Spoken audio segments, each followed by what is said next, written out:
आहे की लोकशाहीमध्ये आंदोलन करण्याचा अधिकार सर्वांना आहे।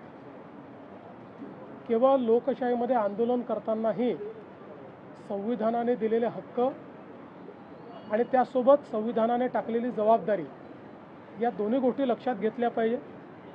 कोणीही परवानगी घेऊन आंदोलन करत असेल, शांतिपूर्ण आंदोलन करत असेल तर अशा आंदोलनाला परवानगी पण दिली जाईल आणि अशी आंदोलनं करण्याचा सगळ्यांना अधिकार आहे।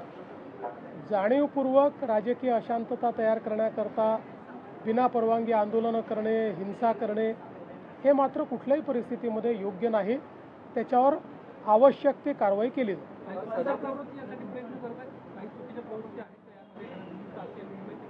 बघा, एक गोष्ट तर निश्चित आहे की कुठलंही आंदोलन आपण बघितलं, ज्यावेळेस आंदोलन फेसलेस असतं त्यावेळी काही प्रवृत्ती त्या आंदोलनात शिरतच असतात आणि त्या प्रवृत्ती त्या आंदोलनाचा फायदा घेऊन त्या आंदोलनाच्या खांद्यावर बंदूक ठेवून आपलेही स्वार्थ कसे आपल्याला पूर्ण करता येतील असा प्रयत्न करत असतात।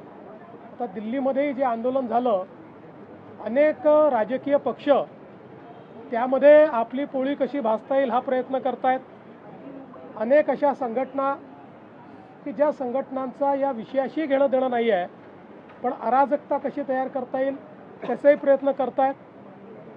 ज्यावेळी फेसलेस आंदोलन असतं त्यावेळी आपण दिल्लीमध्ये देखील बघितलं की कशा प्रकारे नेतृत्वहीन अशा प्रकारचं एक त्या ठिकाणी व्यवस्था आपल्याला पाहायला मिळाली।